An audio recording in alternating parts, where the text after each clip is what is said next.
Welcome to the 290 Moe Podcast. I appreciate your time. If you could introduce yourself for my viewers and listeners. Hi, my name is Yelena Popovic. I am a writer and director and a producer of this new film called Moses the Black. Mhm. Um, and I'm very grateful to be here with Likewise. tonight, this morning for you, tonight for me. Grateful to have you. I've been hearing great things about you. I'm excited to see the film. But before we get to the film, if you don't mind sharing, where you from, where you grew up. I grew up in Serbia. At the time, it was Yugoslavia. It was when I left, and it took me a while when people used to ask me where you're from, Yugoslavia, but there's no more Yugoslavia. I left the country; it was torn up in war, Mhm. and then now we have five different countries because of that. So I was born in Belgrade, Serbian. You got a lot of Serbs in Chicago. I think that's Mhm. there's a kind of a big Serbian population, like a Greek population in Mhm. Chicago. And I grew up there. I left quite young. I started my, I'd say, overseas career. I as a model, fashion model, and then I studied acting and writing and directing at the Playhouse West. It was a really great school where I learned my craft in Los Angeles. I've done some commercials, I've done a lot of theater. That's where I learned my craft in the theater. And I wrote some scripts. The first big film, kind of bigger film that I did was a few years ago called Man of God. Mhm. That's the film that kind of it was a breakthrough for me. I just like Moses the Black. I don't know why I it wasn't planned. It wasn't like people would ask like why are you writing a film about a saint? That this was a Greek Orthodox saint, a man who lived in the he died in 1920, who was unjustly prosecuted, and I was really fascinated with how he dealt with that unjust prosecution all his life, and with a lot of pain and suffering that he experienced, and how he endured having this incredible faith and love. So I was fascinated with that story, and that prompted me to write a script. And to be honest, I always give glory to God, because I turned 50 this year. At the time I was late 40s, somebody would have said, oh well, she's like finished, washed up as far as Hollywood goes. Mhm. And I didn't expect anything. I simply wrote the story from my heart. It was something that was close to my heart, and in a very, I could say, miraculous manner, I end up getting the funding and making the movie in Greece, out of all the places. And I sort of moved to Greece at the time for some family personal reasons, and the film became the most successful film in Greece that year theatrically, and it was released in 19 different countries. And this is what kind of gave me the start. I mean, which is kind of crazy. I was in LA for 18 years. I've done a smaller film called LA Superheroes, but there were other projects that I wrote, and it's so difficult. Anybody who is in this business knows how difficult it is to get the funding, to write, to direct, and it just happened when I expected it the least, when my life was kind of bleak, and I only had God to help me. So I always say I thank God for everything. So this is how the first movie happened. So yeah, and then in that course of the events, I already love the story of Saint Moses, the Mhm. Black. He's a saint from a fourth century Egypt, and what I loved about him and why he also moved me, and I thought of him, and I was kind of rewriting the treatment about him and his life in the fourth century Egypt, because he was somebody who started his life as a really kind of a violent, I would say, was a gang leader of in the land of Egypt at the time. And he had this sudden change of heart, and not only that he changed, but what fascinated me about him, what gave me goosebumps and what got me going, was that the way he died, the way he ended his life. He was in his 70s, and now he was an older man who was the abbot of a monastery, believe it or not. He became a priest, he became very holy, very well known. People used to, and now before they were chasing him, he had a bounty on his head for all the bad things he has done. And then you have forward like 50 years later, he's a spiritual father and somebody people were seek for advice.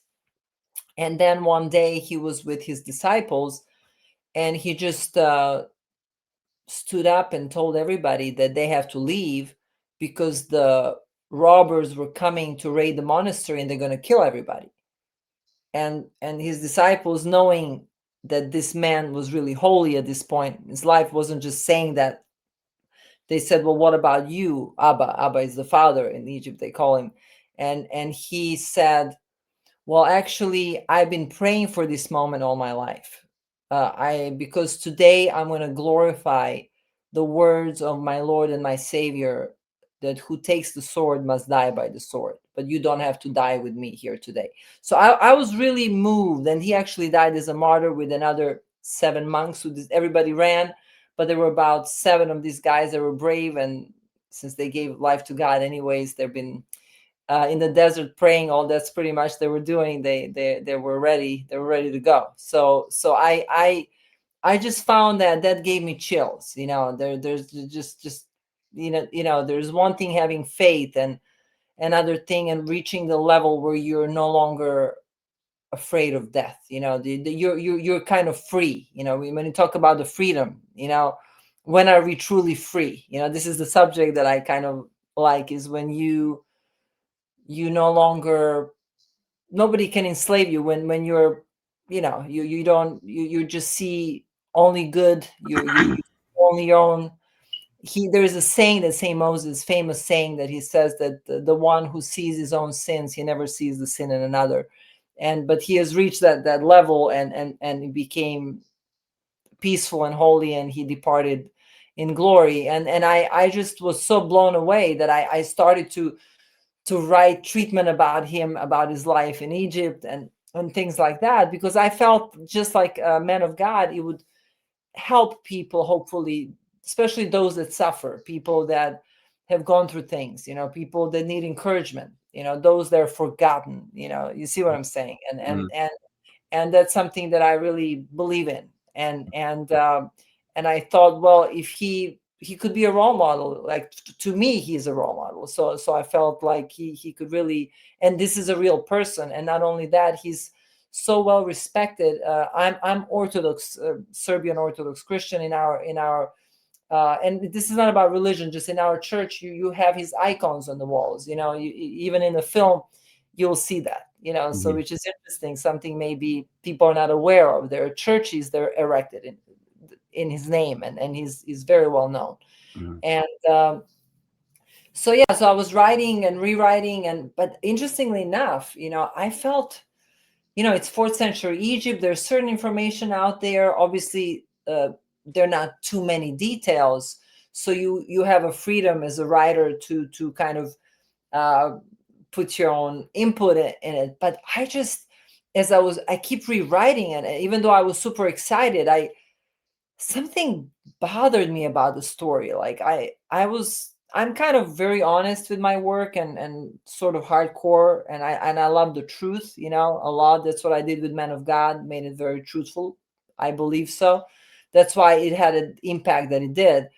uh I just felt, if I made this movie, and if I was going to go and try raise money and tell people, why I'm doing it, it didn't look good enough. I kept rewriting, rereading, and I was honest with myself, and I said, this looks more like a History Channel movie. So I didn't want that, because that would not change anybody. That cannot help anybody. So I put it like on a burner. I felt like, okay, and this was before I filmed Man of God. So I felt, well, probably because I have this blockage right now, creative. I'm working on another project, so I'm just gonna put it on the side.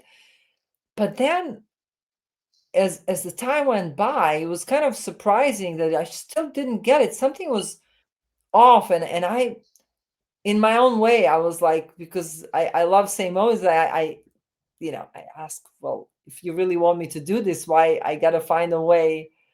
Why am I stopped? Why I can't get what's wrong with the story?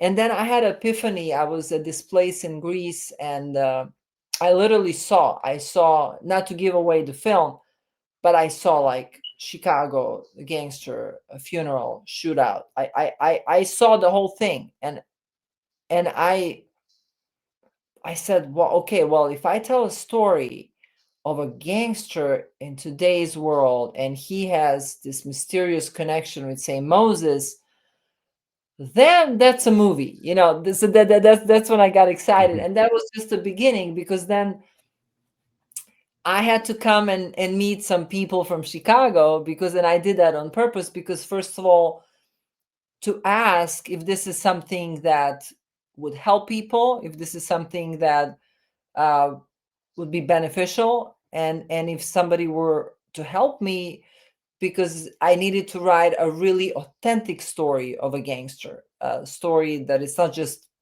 any story, but story that has some truth to it, story that, because if say Moses the Black needs to come alive and become a role model for people, then my responsibility was to then tell a really good story, not a fake story, but story that people from your city would appreciate, people that would be able to relate with.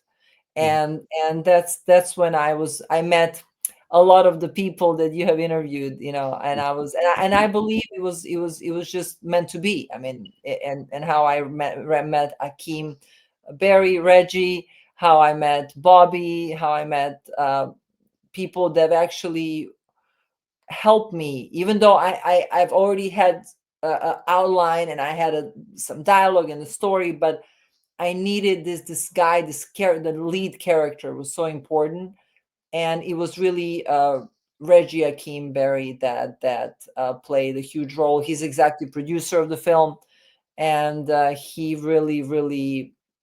I mean, it was him and I that spent many hours in his studio in Pulaski, and we were brainstorming about how to tell the story, how to connect it, and also in the movie there is a younger gang, uh, and that's where Bobby and some other guys were really helpful to help those characters come alive, and they obviously help with the language, with the slang, which I can't do that, but Bobby was, yeah, I love Bobby, and he was part of the film, and yeah, so Mhm. that's how it sort of started, and I'm very grateful. Without Reggie Akeem Barrett, without I wouldn't be able to do this. So I'm Mhm. I'm I'm very grateful for the trust, for the support. I always felt like I was at home every time I worked on it, and I feel blessed that I was able to work with people, with them. I'm very grateful to them. Wow, that's amazing. If you could, just attest to some of the research that went into this project with St. Moses being a saint all the way back in the day, and then the research that you had to do here in Chicago. If you could just talk about how extensive or not that the research was to get this film done. Well, the story of Saint Moses, if you go, I mean, there are books on him. There are things. Obviously, I read everything there is on him. There are different sites, because obviously I wanted to get, especially while I was working on the treatment, on the story in Egypt, when I before I got. But then once I realized, well, no, I want to tell the story of a gang in Chicago. Then I needed to. I watched so many videos, the real stuff. I've also was in contact with some people even before I met Reggie, that they've helped me. That I just kind of got their opinion, input on whether I'm taking the right direction or not. But the most important, I think, was after I had the outline myself, and there was like about 60, 70 pages of the script. It was to write that main character that carries the movie, because it's really his transformation, that he starts one way, just like Saint Moses, and he changes, and that had to be very authentic. And in order for it to be authentic, I had to, I gained the trust. I mean, listen, Reggie, I don't know, you interviewed him. I don't know what he said. I haven't seen the interview yet, but um, he when he met we met because one of the main investors on the film, he's from Chicago, and Akeem Berry, he's a good friends with him. So when I heard about Reggie, about him, I asked my friend, I said, well, can I meet with Reggie Akeem? And he arranged the meeting, and Akeem came out of respect for his friend, who has helped the community in many ways. You know, he was at one point owner of the CineSpace Studios. I believe their great uncle did a lot for the community, so Reggie came and met with me, and he kind of listened to what I had to say. But then at the end of the meeting, this is what he said to me. He said, you know, to be honest with you, I came here to meet with you as a respect to my friend. Uh, my intention was to come to see you and never see you again. He was very frank. But now that I see what you want to do, why are you doing it, and what kind of story you want to tell, he said, I feel like I should pay you to be part of this. Obviously, that wasn't the case, but you know, that's just the expression that he was very moved by it. And it was like a 2-year process. You know, I was talking to him. I was getting information about his life, his experience, because I wanted to. The character is based on a couple of things, not exactly on one character, but I just needed to get as many details, so the character would have layers and it would be very truthful. And after a while, I when I got the gist of it, then I came back. There was a final stage where I met Bobby, when it was just about, okay, now let's put all the dialogue that I've written and everything. Let's make it alive. That's when everyone helped to make it as Mhm. authentic as possible. Obviously, I've had to balance the story between the current day and the fourth century Egypt, and that was a tricky thing. I mean, it was in a sense we had to see whether that was going to work or not. But once we filmed it, I can tell you it does work, and I'm really grateful. And what's interesting, I've listened to a little bit of Bobby's interview. I mean, when you interviewed him, he was talking about, oh, Wiz and Quavo and all of that. You know, when he wrote those lyrics, we had nobody. I didn't know who's gonna be the you know are we gonna have enough money? Are Who are these people? Who's gonna play the lead? Who I had in mind only one character to play, to be the rapper, and that's why he wrote the some lyrics, which because he's a part of the younger gang. And at one point they're just rapping together. I had no clue who that person was going to be. Mhm. And it's quite amazing that a little by little, through some contacts, people that I knew, I was able to get in touch with Wiz, and that's what started the whole thing. And then I had to wait for him to read the script, and I remember I was driving. I was going to visit a monastery in Texas, which is I didn't spend much time there, but there's this place between Austin and I believe San Antonio, and I flew in Austin. I'm driving, and I remember finally, visits supposedly have read the script, and I parked somewhere. There's like nothing over there. There's no connection, so I know I had to park next to the big grocery store, so at least I have the connection. And they were like, uh, "Well, he needs another hour or two, or maybe we can do it tomorrow." And I'm like, you know what? I'm gonna wait an hour. Like, I just want to hear if he wants to do it or not. I was so Mhm. excited. And then finally, an hour later, he got on Zoom call, Mhm. and he was like, "I'm in." Oh. Like this speaks to people, Mhm. and that was a compliment, obviously, to me. And I was like, "Oh, great!" So because that started the fact that he became part of this, that he was the first kind of the celebrity bigger name that got involved, and I'm very grateful to him. What's very interesting is that somebody like that, even when we met later in person, he was telling me, like, I really believe in this. And he said, I and don't worry, takes a year, 2 years. You know, whoever is meant to be part of this project, it's going to be. Who is not, they'll fall off. And hearing it from Wiz, that's kind of cool. I really had support. And then the lead role, even though it's a great role and you're going to see, but it's kind of unusual story. It's a gangster, it's violent, but then there is a faith element. And in Hollywood, that's like those are like a murky waters. Hmm. You know what I'm saying? So we were like offering those kind of roles to actors, and we were making offers. A lot of people were passing, even though, believe me, when you see the movie, you're going to see how great that role is that Omar Epps ended up playing. And I can say again, he was meant to do it. He did Hmm. an incredible job. But That's it was like a while. We were like going through different people, and I'm like, what am I going to have to get an unknown now to play? I can't believe this. mhm, And some of the actors were honest. They were like, this is like taking a risk, taking this role. I'm like, okay, whatever. I mean, it's truthful, it's hardcore. It's good stuff. mhm, And so finally, I reached out to Omar, and he watched Man of God.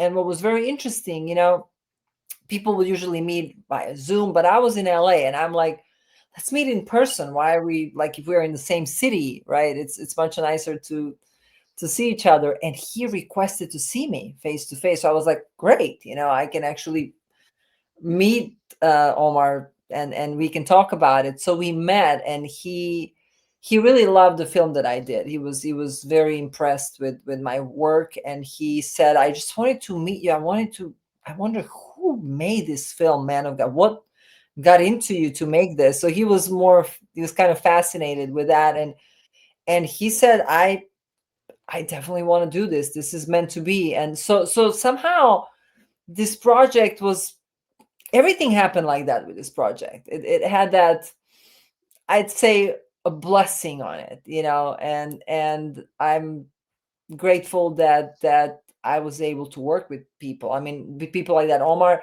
at one point we were supposed to film in April, and then we had to move it until September. And you know how it is, you're in Hollywood, this is like a bigger project. I was afraid of what are people gonna think. They might fall off, they might, I don't know. Wiz was like, I don't care, I told you, I can wait, I want to do this. But then I was like, I had to meet with Omar and tell him, I'm sorry, but we're gonna have to move it. My DP, from Greece, who is an amazing director of photography, and he did Man of God, and he also did Moses the Black. He did an incredible job. I had to wait for him. He had another job, and we still had to wait. We just attached people. So, financially, we had to see, do we pre-sell it? How we get more money? All of those kind of things. So I just had to tell Omar, we got to push it by a few months. He was like, no problem. I'm meant to play this role. And I'm like, okay. So I really had their support, and I'm so grateful for that. And he really, really gave it all. He dedicated himself to this. We worked really closely on his character, on his lines. mhm, He was very helpful with that. And yeah, it's and so that's as far as. Then Quavo ended up saying yes to another role. And mhm. so we, little by little, got some interesting people involved, Mhm.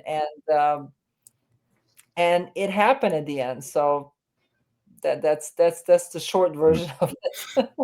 Thank you for sharing. What I also want to know about the cast is, you got a uh, variety of cast members. Like you got real decorated cast members from Omar Epps to some cast members it was their first time in the film. So if you Mhm. could just talk about how they worked together and how the cast came together once you guys actually started Yeah. filming. Well, actually, it was very important to me because of this authenticity, which was so important to me, to cast people from Chicago. Mhm.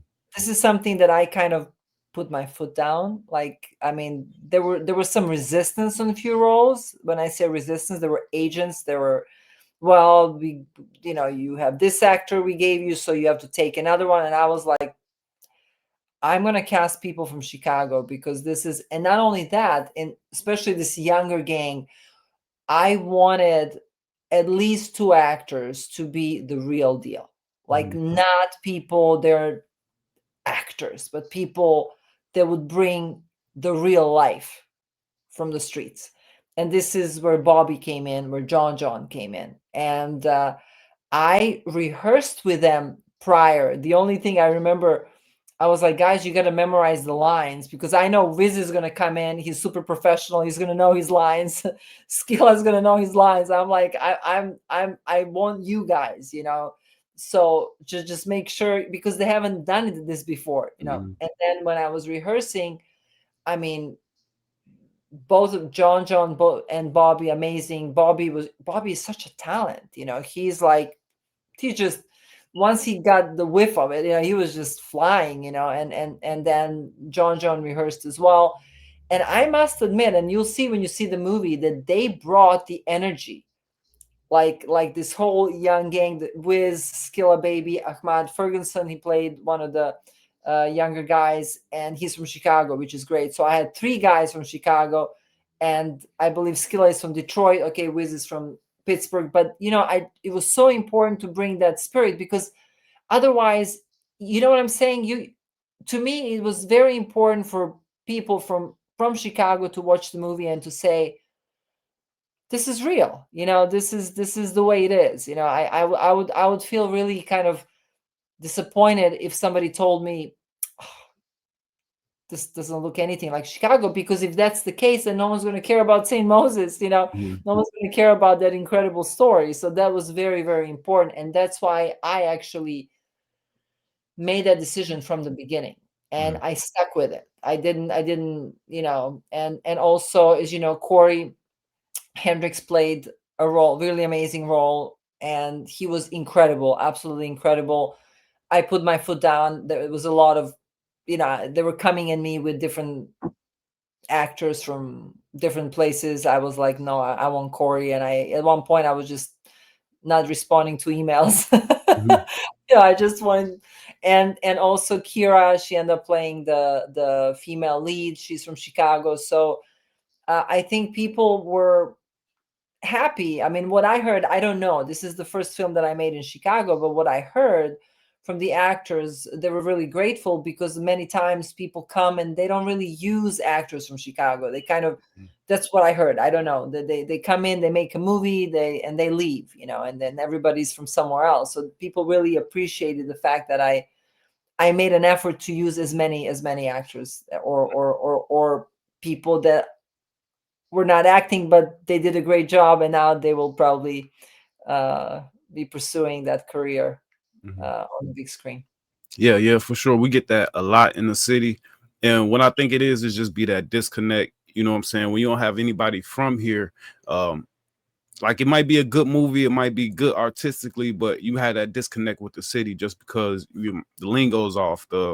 It could be, I've heard Yeah. stuff about TV shows about the colors, you know what I'm saying, just about the way it looks. So I think you having that on your film is gonna boost you way to the top.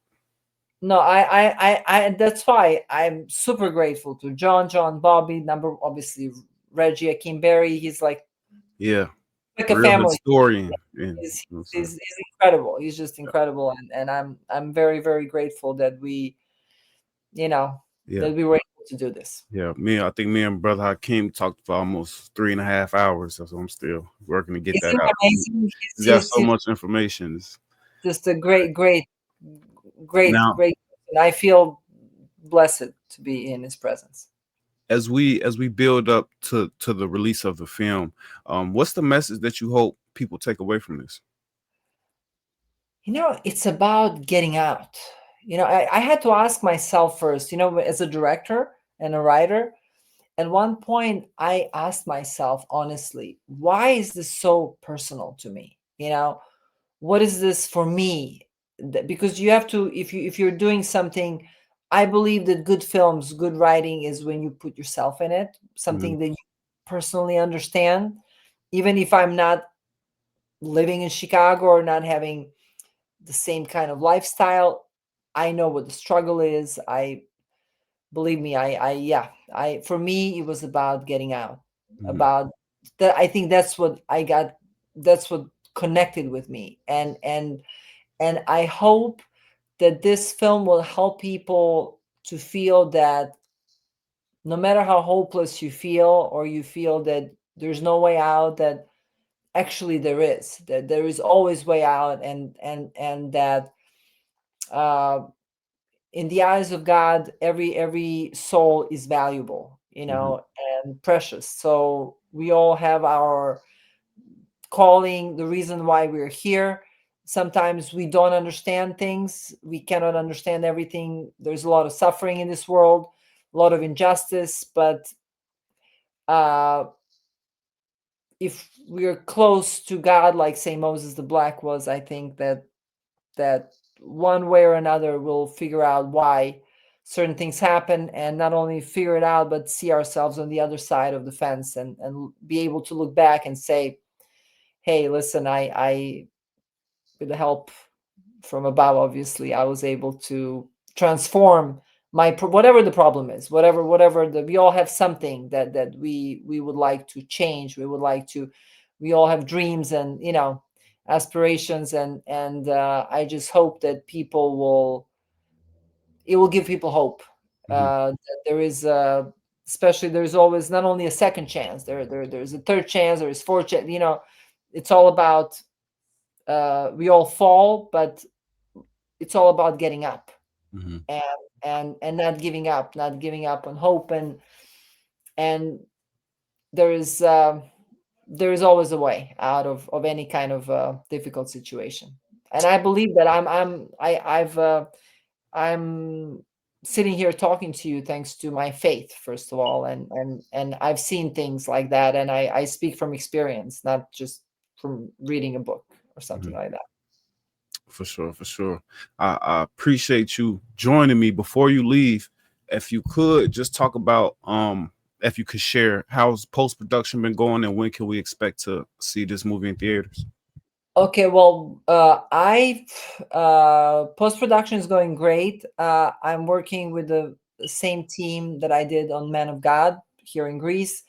We should have a finished film, like meaning sound, the score, sound design, all of that, and do the final mix by sometimes, like I believe, second week of December, Mhm. because we have a scheduled theatrical release on 1,800 screens nationwide, which is pretty amazing. That's another miracle, by the way. You have no idea how hard it is to get anything released nowadays. I think it's because it's through Fathom Entertainment. They have released Man of God only one showing. It was released, and then it turned out to be two showings because the tickets were sold, and they had pretty good experience with us, and Mhm. and they loved the story, and they took a chance on us. They usually don't do that, but they've given us, we worked well together, and that's going to happen on January 30th. The tickets will go on sale on December 19th. People will be able to purchase tickets.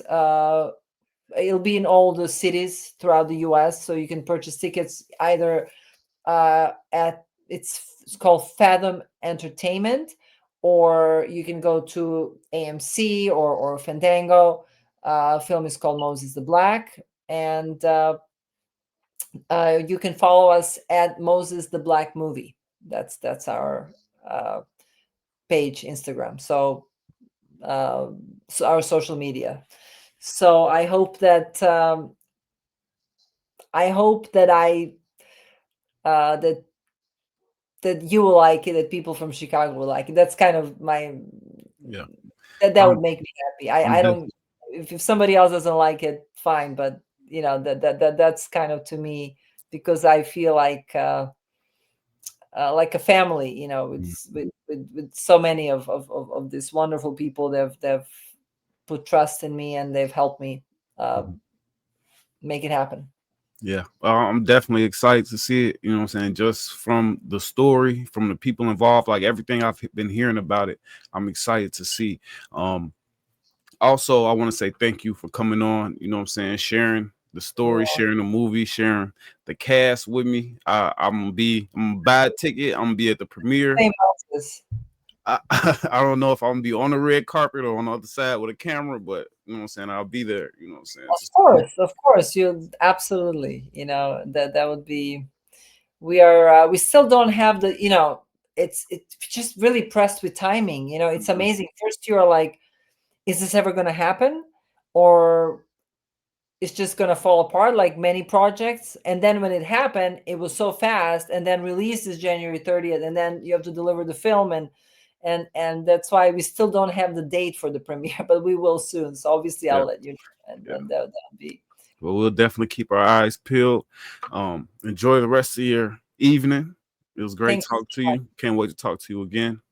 Absolutely, and thank you for having me. I appreciate that. No doubt, no doubt. It was a pleasure.